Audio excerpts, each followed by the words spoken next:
Welcome to The Experts, your exceptional guides into all things X-Men. I am Jeremy. I'm Joanna. And I am Jess. We are doing the show in conjunction with Second Union. If you want more of the latest headlines and entertainment, go to our website at wearesecondunion.com. Last week, Joanna was unavailable due to a couple personal things, but how you doing this evening? Better. Good. Fender benders are bad. Yes, I would believe... I think just about everybody could agree with that, except for maybe Super Dave Osborne. Oh my god, I just carbon dated myself. Yeah. Yes. But instead of getting into a whole lot of discussions about a whole lot of comic books, this show is entirely about the X-Men. And after covering some of the lingering issues from the Dawn of X, I know Joanna wasn't here for the discussion, but Jesse and I thought it'd be a good idea to discuss one of the X-Men in detail, and we decided on Angel, or Archangel. And I was doing some research ahead of this week, and what I found out is that Angel's history is not just long, it's terrifying. Mm-hmm. The character first appeared in X-Men #1 way back in 1963, back when the X-Men were kind of a niche product for Marvel Comics, as well as a bit of a failure, honestly. One thing I didn't discover until a discussion with Chris Claremont is that the X-Men were a failing line of comic books. They were actually canceled. And there were no publications of X-Men comics for, what was it, about 5 years? Really? Yes. Yeah. And then several creators, including Len Wein and a couple others, decided to take a shot at recreating the X-Men with Giant Size X-Men #1, brought in a new team, and just replaced most of the others. And that's when the X-Men became a relatively profitable series for Marvel. The more you know, right? Mm-hmm. Mm-hmm. But, yeah, Angel was created way back. His character was supposed to be born in Centerport, New York, to Catherine Worthington and Warren Worthington Jr. He attended Phillips Exeter Academy, and in his adolescence was when feathered wings began to grow from his shoulders. So, Warren's early feelings about himself were that he was a freak and an aberration, and this was before mutants were a relatively regular word even within comic books, let alone in Marvel's universe. Mm-hmm.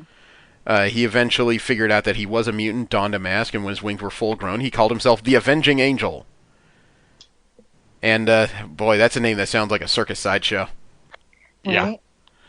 Yeah. That's when Professor X eventually found him and recruited him for the first team of X-Men. He was one of the first 5 alongside Marvel Girl, Cyclops, Beast, and Iceman. Warren was probably the closest to the Batman archetype of the early X-Men. He's a billionaire, a playboy, really good with women. He for a long time he had a secret thing for Jean Grey, although Jean Grey and Scott Summers were very into each other at this period. And he even had a thing for Jean while he was seeing a woman named Candy Southern. So, one thing I wasn't aware of early on in Angel's history, he died. Really? Yeah, in an adventure in the Savage Land, I'm not entirely clear as to what issue that is. He was fighting with Sauron, and he was knocked to the ground. He actually died during that encounter, but he was soon revived by Magneto, who was hiding out in the Savage Land at the time. At that time, he was brought towards the Creator, which turned out to be Magneto. So Magneto performed the necessary procedures to bring him back to life, and he also provided Angel with his first alternative costume. You guys remember the first 5 X-Men uniforms were kind of drab, yellow, and black? Mm-hmm. The blue and white one came from Magneto. Oh, okay. Except it also contained a device in it which allowed him to take over Angel's mind. Oh. A few months later, when Magneto was fighting the X-Men, he made use of it, and, for a short time, Angel turned on his teammates until they were able to swing things back around. All right. Wow. Seems like Angel's been someone's punching bag or puppet for a long part of his life. Look, compared to most other X-Men, Angel in his original form was the most pedestrian one among them. But he has pretty wings. I always liked his wings. I thought they were beautiful. No, look, Angel is one of those things. To me, he's like Cyclops. When you're a kid and your focus is on the biggest, flashiest things, the guy with the eye-beams and the guy with the wings is the least interesting among the 5. Really? I liked laser eyes. Well, I hated Cyclops and loved Archangel or Angel. You've got this minor telepath and telekinetic, and is the only female on the team. Has her own spotlight. Iceman visually is all over the place and interesting. Beast, I mean, yeah, he's not blue and furry at this point, but he's this huge hulking character that has a brain on par with like Reed Richards. He's interesting. The other two just don't seem as great, and Angel unfortunately falls even lesser considering he doesn't have an offensive power. He is the guy with the wings. I mean, aerial support. Yeah, and they should have given him like a bow or something. I don't know. Well, I'm not saying that to be denigrating. It's just when it comes to marketability and perceptions of young people, that's just the way it kind of flows. As a matter of, although I didn't know Angel was the first one to come out publicly as a mutant. Really? Yeah, and that actually became that was a family problem. His uncle Bert Worthington. He murdered Warren's father, Warren Worthington Jr., and then poisoned his mother, Catherine. All of this to ensure his part of the inheritance from the Worthington fortune. So, wow. Angel publicly fought Bert, and he had to do that publicly because it turns out Bert had his own codename for some reason. And that codename was Dazzler. What? Really? Yeah, Bert Worthington is a Dazzler before Alison Blair was created. They are not related in any way. This is just some kind of bizarre coincidence. So why recycle the name? Probably because the Dazzler was not meant to be any sort of superheroic character. The Alison Blair version of the character, the Disco Queen, she was designed in conjunction with a deal Marvel was running with a record company at the time. They wanted a musically based or charged superhero that they created the image around. She was a publicity stunt? Yeah. Huh. She was a marketing stunt. Wow. At least she kind of. I feel like you guys are learning way more than you intended to today. Well, that part of Dazzler I knew from just hanging around you. I just feel like she kind of outlived her original intent and just kind of surpassed it. Well, not outlived it. Unfortunately, the deal was short-lived. I think the original Dazzler series ran 12 issues, not because of... I don't believe it was a high seller, but I believe the problem was the contract between Marvel and the record company came to an end earlier than anyone intended. So they just didn't see a reason to carry through with it. When the Dazzler was picked up and recreated as a mutant, I don't know. It could... Well, it was probably during the early parts of the Dark Phoenix saga. That was her first appearance in X-Men comics. Her actual first appearance was in her own series, Dazzler. But... yeah, as far as I know, it was in the beginning of the Dark Phoenix saga, the same time the X-Men met Kitty Pryde and the White Queen, was when Dazzler was revealed as a mutant. But that's kind of a tangent for another time. Yeah. Right. So, yeah, Warren is the first out and proud mutant. Believe it or not, Angel also, at some point, tried to date Alison Blair. But that did not go his way. After Krakoa happened and the all-new X-Men were introduced. This new team came about. Warren didn't feel like one of them. He decided to go his own way. And actually, all of the original X-Men, except for Cyclops, left at that point. Angel and Iceman went to Los Angeles, and they founded a new team with Hercules. Really? Yeah. This is the first team known as the Champions. Oh. You gotta remember, before Kamala Khan, the name Champions... everyone knew it existed, and everyone made fun of it. Yeah. The Champions was a huge failure when it was introduced for the first time in Marvel Comics. This was a team with Angel, Iceman, Hercules, the Black Widow, and the first Ghost Rider. Huh. And following the Dark Phoenix saga and what happened there, and Cyclops is just kind of dropping the team flat, Angel rejoined the X-Men during this period. Then he quit the team later because he was having serious disagreements about a certain hairy Canadian guy and his brutal tactics.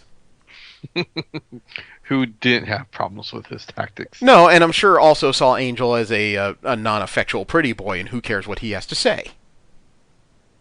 Yeah, I believe that. So, he quit the team again, and then Angel is kidnapped by the Morlocks, more specifically their leader, Callisto.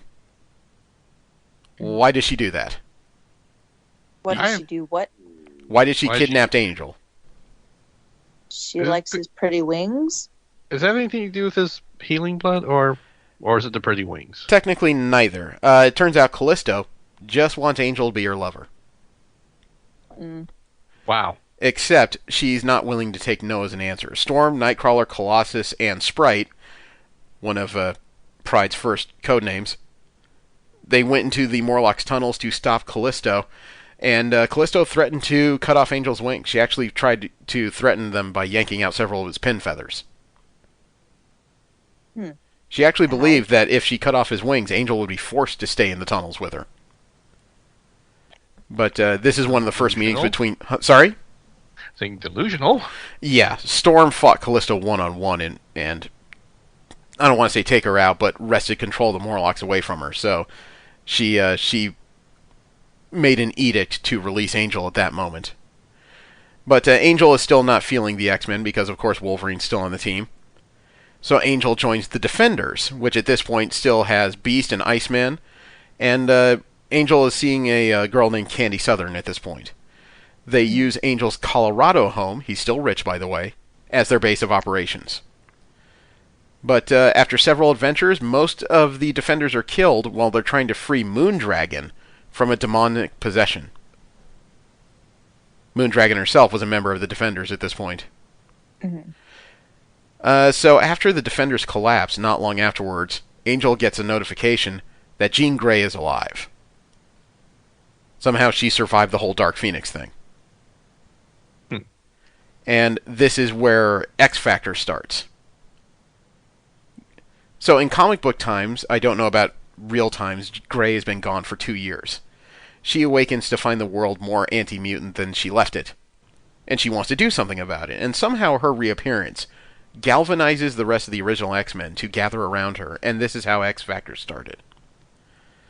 To help appease it, Warren decides to organize X Factor, and he hired a friend of his from prep school to help run it. That man's name is Cameron Hodge. I'm unfamiliar with that. Cameron Hodge, he was the administrator of X-Force for quite a while, but it turns out he's also an anti-mutant propagandist. Oh. Hodge hates all mutants, and he's the one that convinced Warren to start X Factor in secret by disguising X Factor as a mutant hunting agency, instead of mutants trying to rescue other mutants. Okay? So, Angel also tries to flirt with Jean, since at this point, Cyclops is post his marriage with Madeline Pryor. But unfortunately, this also destroys his relationship with Candy Southern after she sees Angel, like, really trying to console Jean Grey. And, let me see. Hodge also betrays X Factor in a couple different ways. As well as he set up... Oh, no, he didn't set him up. During an event called the Mutant Massacre. Do you guys remember that? I've only heard of that. Vaguely. Okay, so Mr. Sinister has decided to cull the less genetically desirable mutants in the Morlock's tunnels, and he sent the Marauders in to do it. Sabretooth, Okay. Harpoon. Oh god, I used to know the Marauders very well, but I'm actually blanking on a lot of them. I think Vertigo is one of them. A whole load of nasty guys. Yes, killers. While X Factor was fighting the Marauders in the tunnels, Harpoon put one of his energy-infused harpoons through each of Angel's wings. Serious injury. As a matter of fact, while he's in the hospital, Angel finds out that the wings are gangrenous. Oh. And while Angel wants to do whatever he can to save his wings, Hodge signs paperwork to have his wings amputated. Jeez. You know, Hodge completely set him up. So while he's despondent, Angel takes one of his company planes and runs away from the hospital, takes a company plane, and flies into the air. But Hodge has rigged it to explode. Wow. He was serious about this. No kidding. But before the explosion, I don't want to say it's a minor retcon because I think X Factor was always heading in this direction. Just before the explosion, Warren is teleported off the plane by Apocalypse. Alright, here we go. And Apocalypse offers Warren pretty much a Faustian deal. You follow me and I'll let you fly again. And it's because of Apocalypse's genetic manipulations that Angel's skin turns blue. He suddenly has new metal wings grafted onto his back. Mm-hmm. And this is the beginning of death. Mm-hmm. See, X-Factor at this point had already met Apocalypse. They had met the Horsemen of Apocalypse. Yep. But not long after this is when the 4 original members of X-Factor that remain, plus Caliban, meet the new Horsemen of Death. And because of Angel's knowledge of how X-Factor works, he's able to pretty much beat the snot out of them. Mm-hmm. Except he suddenly flies through Iceman, like completely shatters him, and that freaks Warren out. It shocks him into getting his mind back and not to listen to Apocalypse, who's been pumping him full of drugs to make him more pliable. Mm-hmm. Except what he flew through wasn't Iceman, but it was a duplicate that Iceman created. Iceman outsmarted Angel just a little bit. Good. So, now you have Angel, who's in his death form, who will not follow Apocalypse, but will not go back with X-Factor. He's too afraid that his mind is too shattered to deal with it. All right. So, let me see. I believe he takes off at this point, and he seeks out his ex-girlfriend, Candy Southern. It turns out Hodge is more sadistic than I thought, because Candy Southern has been lobotomized by Cameron Hodge. Oh. Uh-oh. Just to protect Hodge's secrets. Because Hodge has also founded a new anti-mutant militia known as The Right. Mm-hmm. So, Angel, still blue, still with metal wings, confronts Hodge. And Hodge murders what's left of Candy in front of him. Oh, Hodge ain't no more then. Yeah, before Angel really knew what happened, one of his wings reached out and decapitated Hodge. Reflex. Yeah. As a matter of fact, Angel has believed for a while that the wings are barely under his control. He thinks that they have their own consciousness. Mm-hmm. Because they react sometimes quicker than he thinks. But Angel has changed his name from Death at this point to Dark Angel. All right. He doesn't rejoin X-Factor until after another event known as the Inferno. Any familiarity with it? That is new to me. Only vaguely. Okay, so you guys are aware of the New Mutants, I assume. Mm-hmm. Vaguely, yeah. Okay, Magic. Ilyana Rasputin. Yes. You know that she has teleportational abilities that go through a realm known as Limbo. Yeah. Yeah. Okay, so teenage Ilyana Rasputin has been corrupted by Limbo and has opened portals wide enough to let Limbo out. Uh-oh. That's Oof. bad. It's infecting the entire world. She was in control of it in the early stages, but she lost control of both herself and the portals, and that's when Limbo was now under the rule of the Goblin Queen, a.k.a. Madeline Pryor, a.k.a. Cyclops' ex-wife, and her demonic lieutenant, Sin. And then things get complicated. Wait, they weren't already? There's a lot more to Inferno than I think people give it credit for. Inferno is not a big section of the X-Men's history, but a lot of characters found out new things about themselves within the event that still kind of echo today.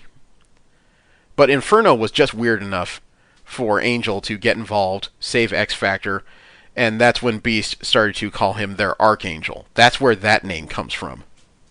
Gotcha. So this is the beginning of a new era, and the metal wings are a big shift for Angel. I did not know that Angel's original power set involved hollow bones. He has dense muscle mass, which is why he's able to fly, because without the muscle mass, those wings would not work. That's true. But he has higher than normal strength, speed, and agility because of his muscle mass. However, his bones are hollow, which adds to his agility. Now, as a... to fly. Well, he can fly like a bird, and the highest known altitudes for birds to fly is at approximately the top of Mount Everest. That appears to be their peak. That used to be his peak. Because of the augmentations in the metal wings, Archangel can go Mach 2. Whoa. Nice. You know, his wings are not just sharp, but things that they call feathers, and I say feathers in air quotes. He can fire off small, like, almost dart-like shards that he calls feathers that can embed themselves in steel. That's how powerful they are. Nice. And they're also laced with a neurotoxin that causes paralysis. Forgot about the neurotoxin. Doesn't come up a lot in modern comics. Did they not use it? Did they retcon that? It may have to do with later changes, because believe it or not, the metal wings were not permanent. Archangel had several adventures with with X-Factor and subsequently rejoined the X-Men. I think he was one of the first members of the X-Men Gold team when X-Factor rejoined the bigger squads. Right. And he started a relationship with Psylocke. Yep. Yeah. Psylocke was heavily injured by Sabretooth. And Warren, still believing that he's not entirely the nicest person, went after Sabretooth. Mm-hmm. Why not? That fight did not go well for him either. So he needed some serious healing, which is all well and fine, but his wings were cracked. I mean, Wow. Apparently the stress of this just did something amazing. Over time, the cracking spreads throughout his wings. And eventually those metal wings shatter, and his feathered wings had been growing underneath them for a period of time. Huh. Interesting. So now he is blue-skinned, but his original wings are back. Right. I was wondering when that transition happened, because I knew he went from the feathers to the metal, but then in later issues I was seeing him back with the feathers. Well, I'm not going to say it was sudden, it was over time, but it was just one of those cases where it looked like he was about to lose his ability to fly altogether, except it wasn't a loss, it was just another change. Right. So, Warren has a subsequent run-in with the Thunderbolts, who stole one of his company's planes. Then he finds out the Thunderbolts, even though they're villains, they're reformed villains, so he goes ahead and leaves them the plane. But while when his wings came back, he had another ability where he's able to do some moderate healing on people.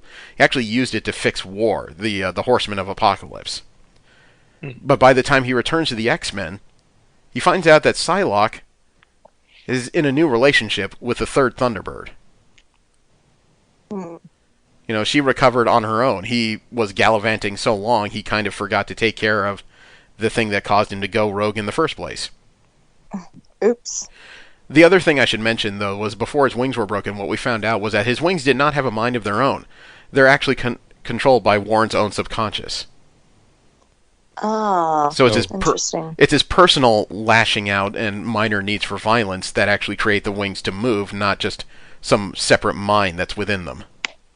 Very instinctual then. Yes. So Angel is eventually promoted to the head of the X-Men's field team, while Rogue, Psylocke, and several others go join a splinter group later known as the Extreme X-Men.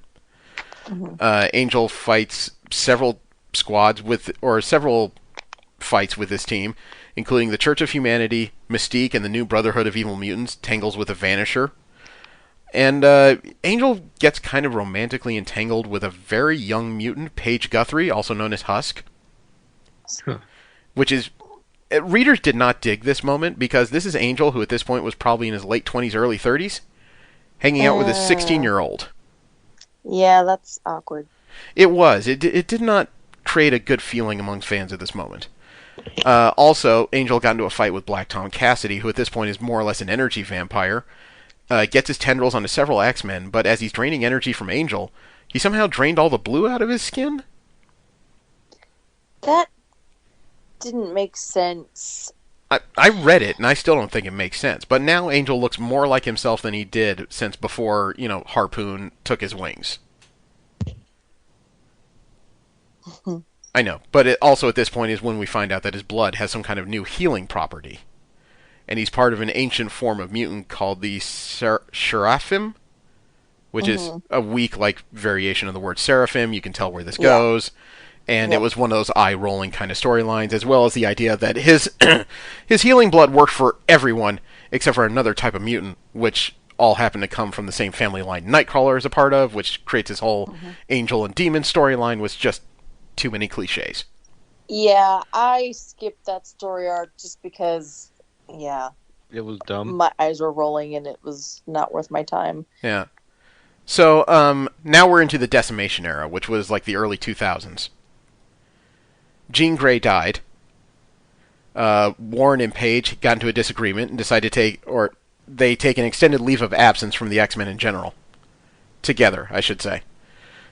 Warren starts doing overseas charity work with a mutant company that he forms called Mutants Sans Frontieres, which is a sideways reference to organizations like Doctors Without Borders. Yeah, I was just going to say. They managed to help stop a coup with the aid of Professor X's new, I guess you could say, new adoptees in Genosha, also known as Excalibur at this point. Mm-hmm. And several other things happen. And then Angel joins with former Champions members Hercules, Namora, and Amadeus Cho to try to calm down the Hulk during the World War Hulk storyline. Oh. And believe it or not, the fight with the Hulk was not the most painful thing that Warren endured during that storyline. Really? Yeah, he also found out that Amadeus Cho had hacked into his accounts and stolen millions of dollars from him to help aid the Hulk. Ooh. Not a happy man. No. In Messiah Complex, Angel is part of the team that investigates the birth of the first new mutant since the decimation in Alaska, which later turns out to be Hope Summers. Warren goes up against Mr. Sinister, but is easily defeated once Sinister recovers from Emma Frost's mental attack. But Angel stays with the teams to help deal with the Messiah Complex storyline. Then Angel was there when the X-Men tried to relocate to San Francisco. He actually managed to personally save the mayor during an attack by Martinique Jason, who is one of the daughters of the mutant known as the Mastermind, the illusionist who helped create the Dark Phoenix saga. Mm-hmm. So Angel gets a personal invitation from the mayor of San Francisco to relocate the X-Men in the San Francisco area. Now, it's during this period that things change a lot for Angel again. Angel is not interested in being an X-Man field operative. He's willing to support them, but he doesn't want to be in the field. So he agrees to oversee and operate a house where the latest version of X-Force operates out of. Wolverine, Warpath, X-23. I believe there's another member in there, but it's escaping me. Oh, Elixir. Somebody has to put them back together. Okay, now here's the thing. One of the first things X-Force has to do is rescue Wolfsbane. She's being attacked by the Church of Humanity, which they do. Once they get Wolfsbane back to the safe house, X-Force goes out to find the people that kidnapped her while they leave her in Angel's charge. Mm-hmm. Unfortunately, Wolfsbane has been hypnotized by the Church of Humanity. Brainwashed. Of course. She transforms into her werewolf form and rips off Angel's wings. Oi, with the wings already. It gets worse. Because the Church of Humanity is very much aware that the wings that are on Angel's back are not the ones he was born with. Mm-hmm. Wolfsbane returns to the church, to their lead pastor, who we find out later is Wolfsbane's biological father. They take sections of Angel's wings and graft them onto the shoulder blades of several members of the church. Oh. Those graftings sprout metal wings on each of them. Oh. So why metal, though? And not the because feathery ones? They're aware that it's modified celestial tech that is made to pretty much attach itself to beings, just like Apocalypse did to Angel back in the day. The thing is, though, once the other members of X Factor return to the house, they find Angel, missing his wings, bloody. They put him in bed, they wrap up his shoulders, trying to figure out what to do. The more of those wing pieces that are grafted onto people, the more pain Angel seems to be in. Until all of a sudden, he pops out of bed, metal wings sprout out from his wrappings, his skin shifts to blue. All of a sudden, his skin starts to exude this metallic material that changes into a black and silver version of his first death costume, and he is upset. Just a tad. No, not just a tad. What I mean is, it's almost like a separate personality has popped out of Angel at this point. There is Angel, and then there is the Archangel. And the Archangel wants to mangle whatever the hell is messing with its DNA. Yep. And it will not listen to anything standing in its way. So X-Force and Archangel get into a Donnybrook. And I want to remind you that the X-Force at this time is, Warpath, X-23, Wolverine, guys who are made to stop problems first. Mm-hmm. Except now they're trying to stop a problem that they can't actually murder. You see the problem. Yeah. Mm-hmm. But they eventually managed to calm Angel down, and what we found out is that Angel can actually shift back and forth. For a short time, he was like the X-Men's version of a Hulk. Please do not make Angel mad. You will not like what happens. Yeah. Except Cyclops kept Angel's shifting ability a secret as long as he could, because he didn't think that his current version of the X-Men could handle if they found out that they have a lethal team. Unfortunately, how long are you going to keep a secret like that under the stresses of a superhero life? Right? Mm-hmm. Yeah. And it turns out the reveal of Archangel to Beast is one of the first steps in what's known as the Schism. Mm-hmm. When the X-Men fragmented, and then all of a sudden you had them in two different areas. There was Wolverine's Revolutionary Squad, and Wolverine running the Jean Grey School in New York afterwards, and Cyclops running. He ran a team that stayed in San Francisco, but eventually became pretty much the villains in the Avengers vs. X-Men storyline. I don't remember where Angel stood in all that. I want to say he went with Wolverine's people. Yeah, he did. Sorry. It just occurred to me that not long after this was the beginning of the Dark Angel saga. See, the Archangel persona it stayed with X-Force. But the persona itself was not necessarily Warren. You guys remember that story? No, not entirely. Okay. So, we're going to have to back up here. There have been several Horsemen of Death.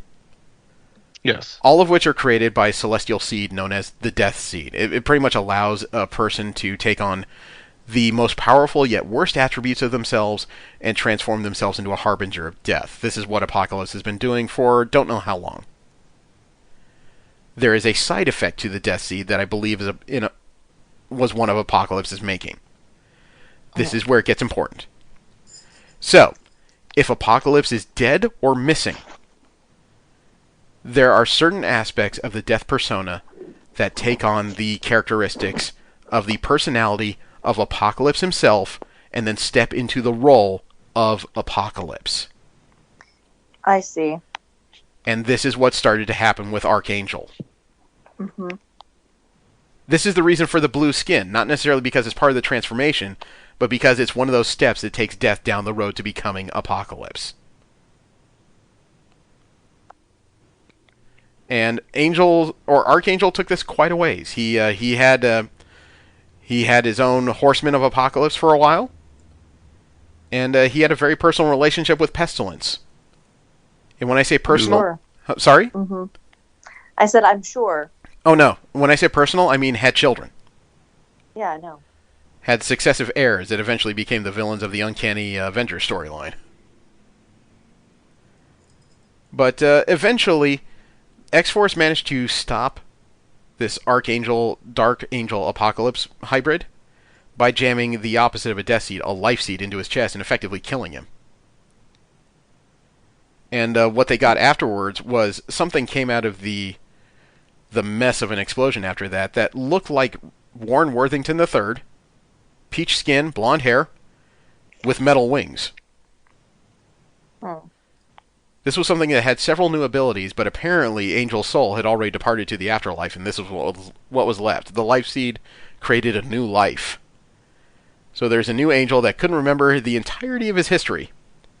As a matter of fact... wait, would it be his son or a clone? Technically, it would be a new life in his body. So reanimated? That's weird. More or less. Reincarnated. Did they ever explain it? Not entirely, and reincarnated might be a better word for it, because this thing believed itself to be both Warren and a literal angel. It tried to fly to heaven. I remember that part of it. Yeah. It didn't work. He actually fell back to Earth and was willing to let himself go because his dreams were destroyed. He was actually saved by Evan, the genetic clone of Apocalypse. And the two actually became friends, which in comic books was kind of scary potential foretelling. The former Death making a friend with the son of Apocalypse. Mm. But anyway, several other things happened. Eventually, Warren somehow remembered who he was, and he, I don't quite know how it happened, but Angel and Archangel were eventually split. Huh. Warren became a pastor in the southern states, while post-Secret Wars, Magneto had formed his own team of X-Men with Psylocke. Mm-hmm. And one of those X-Men was an Archangel. A very angry, mentally almost deficient Archangel. When I say deficient, it was all anger and almost no memories. Gotcha. And somehow what happened was Clan Akaba claimed to be helping Angel by periodically removing his wings. He didn't want to be Archangel anymore. He wanted to be rid of the wings, but they just kept growing back, so Clan Akaba kept removing them. Problem was, it turns out every pair of wings somehow started to grow a host body underneath it. Oh no. Oh. So, yeah, the Archangel that at this point was with Magneto's X-Men was just the first of Angel's separated wings that had grown a body.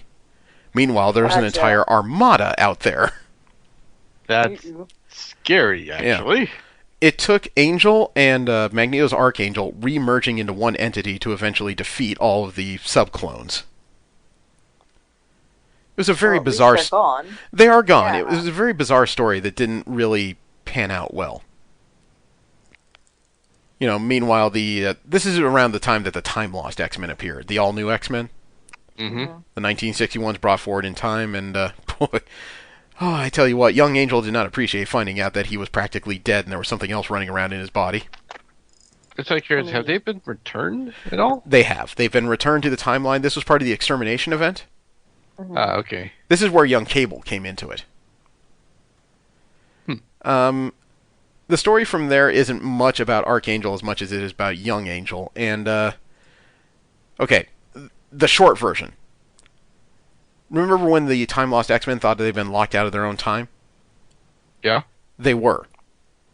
It was the Brotherhood that was locking them out. The ones that came from the alternative future of Charles Xavier Jr. and Magneto's son Reyes. Uh-huh. They had actually traveled back to the 60s and had taken the place of those X-Men.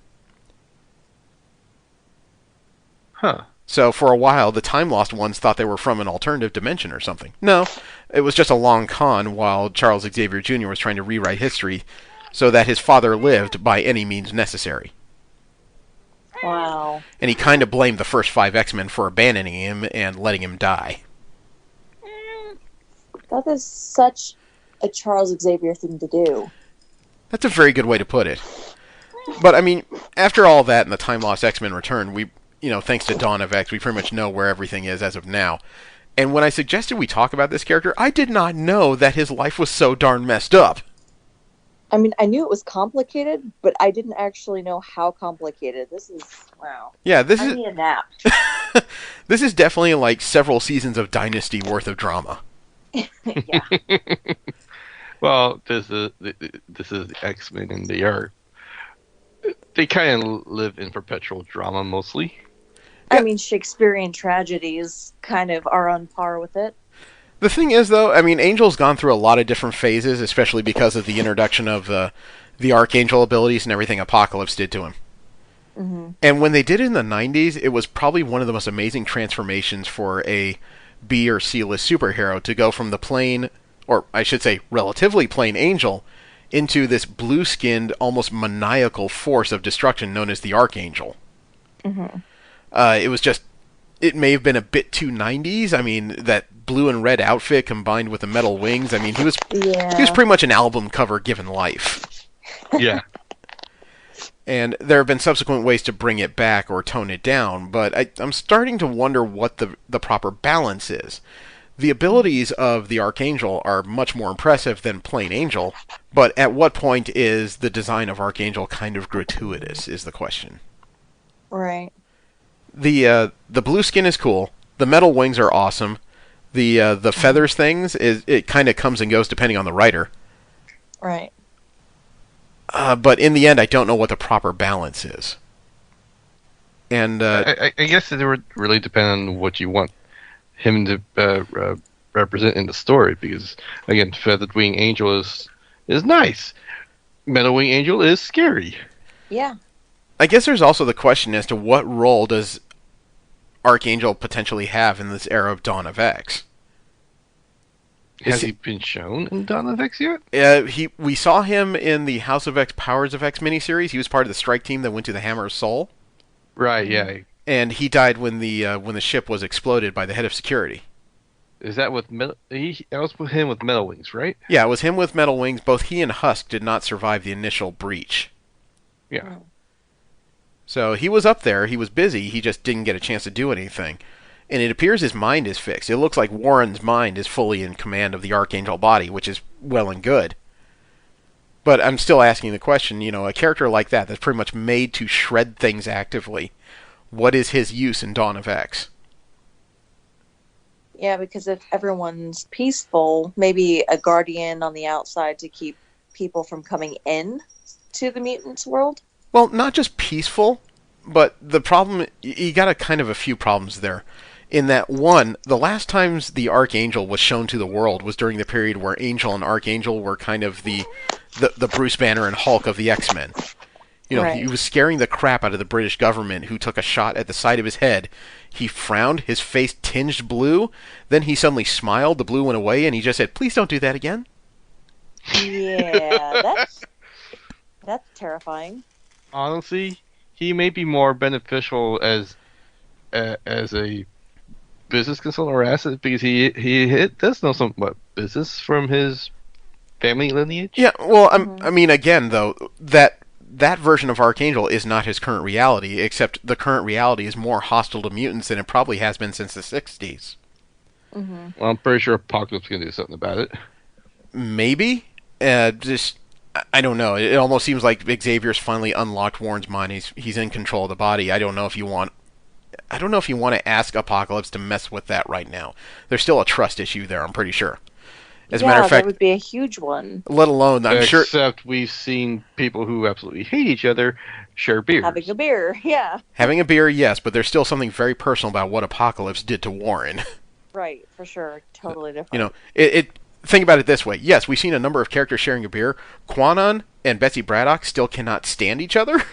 Mm-hmm. Yeah. And then there's all the weird personal relationships that have been seen in Excalibur that they're still bubbling there. They're just not as antagonistic as they used to be. I mean, shoot. Gambit threatened to kill Apocalypse, to which Apocalypse said, "Why would you do that? They're just going to bring me back." Exactly. Yeah. So those relationships are still there, which is why I'm positive this is one of the reasons Archangel is not a member of Excalibur. Right. Even though he'd be highly useful and the only aerial support they have with Rogue down, it's not the place he would want to be. It'll be interesting to see how they weave him, because his abilities and his storyline does change situationally. Mhm. So in this inception or incarnation of him, or whatever you want to call it, this reality, this current history, I wonder. Yeah, it's a good question. I'm hoping that they don't play, "Oh, he's gone crazy again, he's gone evil again," that they actually utilize him as a functioning member of society. You know what? If I was an editor or writer at Marvel right now, I think I'd be making the push to make Archangel a member of the Marauders.